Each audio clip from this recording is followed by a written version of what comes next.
problem with Xiaomi Redmi 4 charging cable, so watch till the end.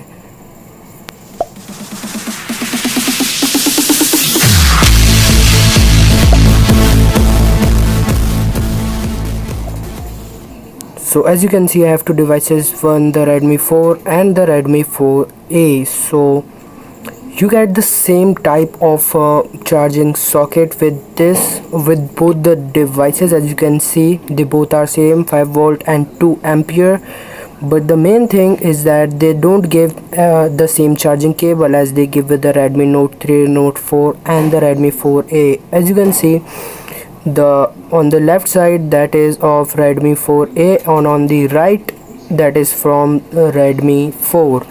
So as you can see, Redmi 4 one is little short and that one is longer one, so that is the Redmi 4a one is of good quality.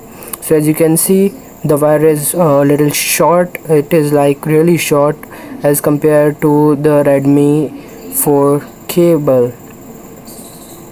So yeah, Redmi 4 cable is really short.